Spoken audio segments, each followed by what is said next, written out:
Hello student, स्वागत है आपका एसएसटी पे। हम देख रहे हैं इसमें हिंदी ग्रामर बहुत ज़्यादा डिटेल में, और इसमें हमारा टॉपिक चल रहा है वो है रस। यानी हम रस को बहुत ज़्यादा अच्छे से समझ रहे हैं, देख रहे हैं। और इसके हमने पहले पार्ट में श्रृंगार रस को काफ़ी ज़्यादा अच्छे तरीके से समझ लिया हुआ है।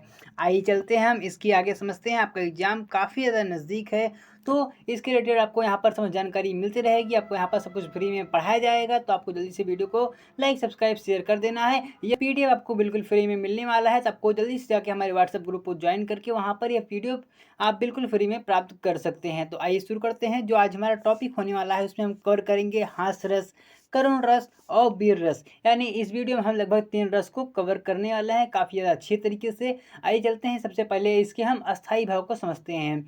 तो हास रस का अस्थाई भाव होता है हास, और आपके करुण रस का अस्थाई भाव होता है शोक, और तीसरे पे आपके वीर रस का जो अस्थाई भाव होता है वो होता है उत्साह। देखिए, ये जो अस्थाई भाव होता है यह क्या होता है, इसको हमने अपने पहली वीडियो में ही समझा रखा है कि ऐसे भाव जो हमारे मन में पहले से ही क्या होते हैं वह स्थित होते हैं।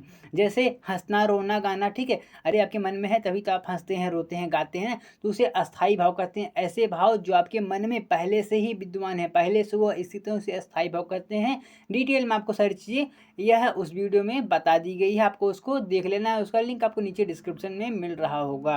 अब चलते हैं, हम सबसे पहले देखेंगे हास्यरस को। क्या होता है हास्यरस के?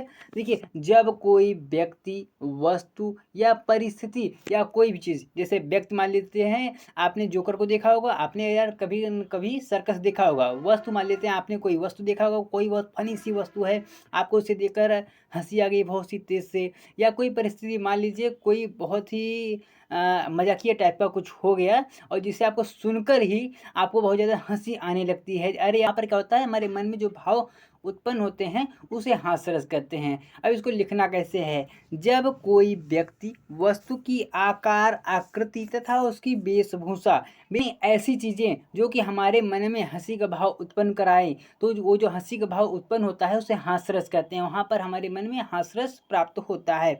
हमारे मन में जो भाव उत्पन्न होता है उसे हास्यरस कहते हैं। अब देखिए, ऐसे तो मज़ा तो नहीं आएगा, आपको एक कमाल का एग्जाम्पल देते हैं। ठीक है, आइए चलते हैं, आपको एक जोक आपको हम बताते हैं, लेकिन इसे आपको लिखना नहीं है, इसे आपको सिर्फ समझना है। एक हस्बैंड अपनी वाइफ से कहता है कि ऐसा चाय बनाओ, ऐसा चाय बनाओ कि मेरा पूरा तन बदन एकदम क्या हो जाए, मस्त हो जाए, वो डांस करने लगे।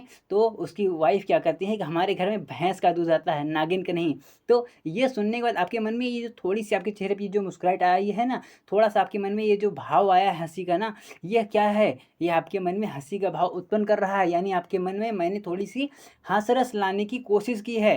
देखिए, आपको समझिए, आपको इसे डिटेल में समझ लेना है। तो आपके मन में जो हंसी का भाव उत्पन्न होता है वो आपकी हास्यरस के अंतर्गत आता है। अब आपको लिखना क्या है, ये तो आपके सिर्फ समझने के लिए था। तो आपको लिखना क्या, आपके लिखने के लिए मैंने एक दूसरा एग्जाम्पल लिया हुआ है कि शीश पर गंगा हंसे, भुजंगी भुजंगा हंसे। देखिए, मैंने बहुत ज़्यादा कोशिश की कि आपके जो एग्जाम्पल्स हैं वो बहुत ज़्यादा सरल हों, फिर भी आप इसे समझ लीजिए। देखिए, आपके रस में ऐसे ही एग्जाम्पल होने वाला है, ठीक है। शीश पर गंगा हंसे, भुजंगी भुजंगा हंसे, हास को ही दंगा भयो, नंगा के विवाह में। अर्थात आपको थोड़ा सा समझ आ गया होगा, मैं समझा देता हूँ कि यहाँ पर ये जो आपको ये कविता दी गई है, जब शंकर जी का विवाह हो रहा था उस टाइम के बारे में यहाँ पर एक्सप्लेन किया गया है। तो आपको इसे लिख लेना है। बाकी अगर आपको कहीं से भी या कहीं से भी अगर आपको कुछ और भी एग्जाम्पल मिल रहे हो, आप उसे लिख सकते हैं।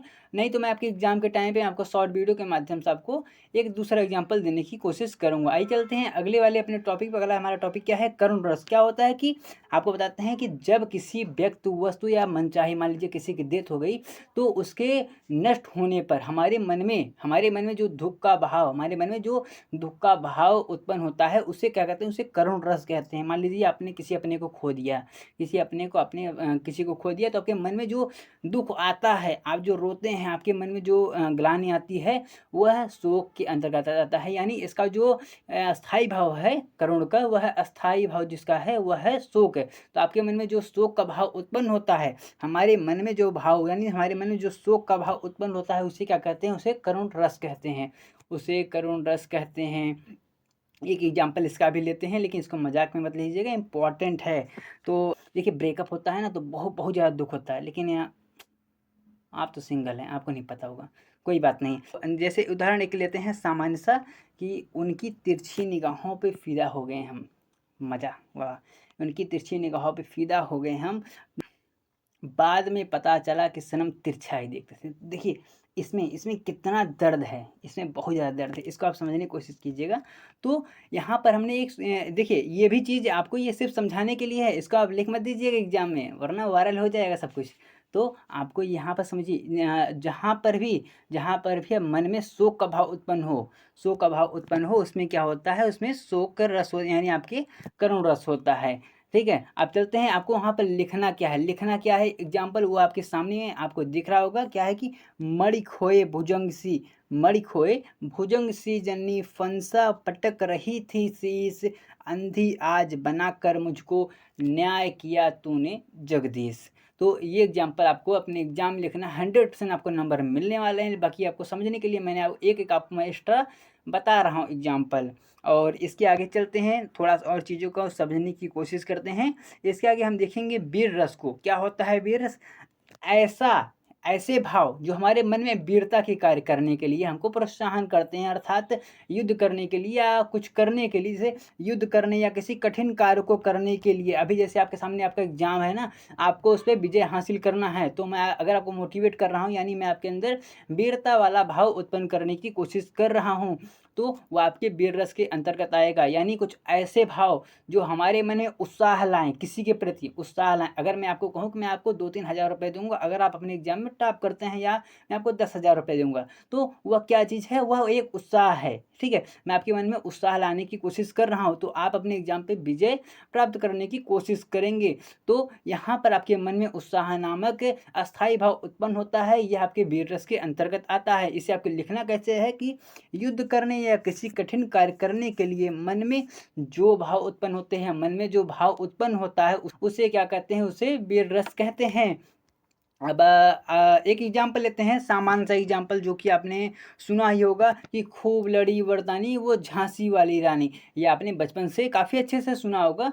तो ये एग्जाम्पल बहुत ज़्यादा नॉर्मल है, इसे आप लिख भी सकते हैं, ये वाला एग्जाम्पल आप लिख सकते हैं। वरना एक और एग्जाम्पल है कि ये भी आपने सुना होगा, वीर तुम बढ़े चलो, धीर तुम बढ़े चलो, सामने पहाड़ हो सिंह की दहाड़ हो, तुम निडर रहो मार्ग में रुको नहीं, तुम कभी रुको नहीं, तुम कभी झुको नहीं। तो ये आपने सुना ही होगा, तो आप इसे भी लिख सकते हैं, आपको पूरे नंबर मिलने वाले हैं। और इसके साथ साथ मैं कहना चाहता हूँ, अगर आपको कोई भी कहीं भी कुछ दिक्कत है तो आपको हमें हमारे व्हाट्सएप पे आपको हमें मैसेज कर देना। आपको वहाँ पर नंबर भी दिख रहा होगा, तो आपको बता देना आपको कहाँ भी दिक्कत है, क्या दिक्कत है, आपको आपकी पूरी हेल्प की जाएगी। आपको मिलेंगे हम इसकी अगली वीडियो में इसी तरीके से बताते हुए सारी चीज़ों को। तब तक के लिए जय हिंद, जय भारत।